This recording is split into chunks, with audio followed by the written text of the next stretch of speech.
traffic's bad. It's always bad this time of year. How long have you been waiting to cross? Oh, 2, maybe 3 hours.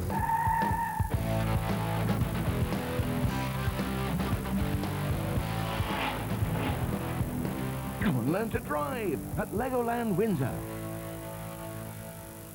Do you think it's safe to cross yet?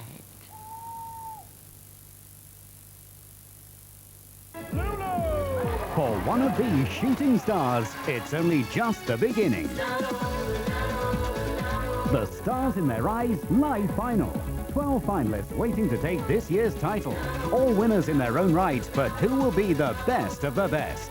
By casting your vote, you at home will choose the brightest star. So don't miss the Stars in Their Eyes live final, Saturday at 7:30 on Central. The international match tomorrow night on Central features the highlights of the England-France game from the Tournoi de France. That's at 10:35 tomorrow here on Central.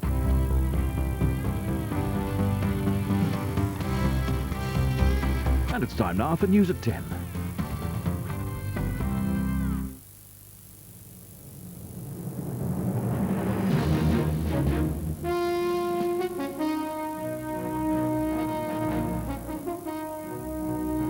From ITN, News at 10 with Trevor McDonald. Mortgages up again as the bank takes control. Lottery chiefs guard the secrets of their bonus deal. The bouncing bomb recovered after 50 years. And King Nasser Hussein heaping humiliation onto the Aussies. Good evening. Mortgage rates went up today for millions of homeowners after the Bank of England, now free of government influence, decided that interest rates should be increased by 1/4%. The biggest lenders, Halifax and Abbey National, reacted first, putting up their mortgage rates by even more, over 1/3 of 1%. They defended that by saying that until now, rates had been artificially low.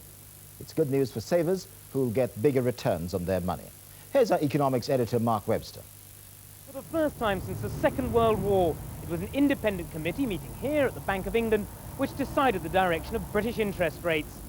Above all, they were worried that the billions of pounds in windfalls from converting building societies would pour into the high street and mean the government wouldn't meet its medium-term inflation target. So at this first historic meeting, the new committee of the Bank of England lost no time asserting its authority. For months, Eddie George has been warning that Britain would overshoot its inflation target of under 2.5% 2 years from now, unless rates rose. But it won't end there. Rates have had to go up because the economy is simply growing too rapidly to be compatible with the inflation target that the bank is charged with meeting. Building societies converting into banks have released £30 billion into the economy, of which up to 1/4 could be spent, much of it on holidays and big-ticket consumer goods. That's fueling a high-street spending spree and stoked inflationary fires. But the rate rise won't please the millions with mortgages. The defenders of building societies pointed out that those which had converted to banks were among the first to put up their rates. The big mortgage lenders, the Halifax, Abbey National and Cheltenham and Gloucester, immediately upped their rates by 0.35%. For those with £50,000 repayment mortgages, that's an extra £10.29 a month. On a mortgage of £100,000, it's £21.87. Well, I don't think it's overheating in the sense that we saw it overheat in the late 80s. I think times have very much changed nowadays. But there are signs that the recovery is coming through more firmly. And it's always good to anticipate overheating well in advance. But for much of British industry, like Church's Shoes in Northampton, the latest rise has only added to its woes. Higher borrowing costs and a higher pound make this a double whammy. Approximately 65% of the shoes you see being made are exported, and therefore, obviously, if sterling strengthens, it will affect the pricing of our footwear overseas.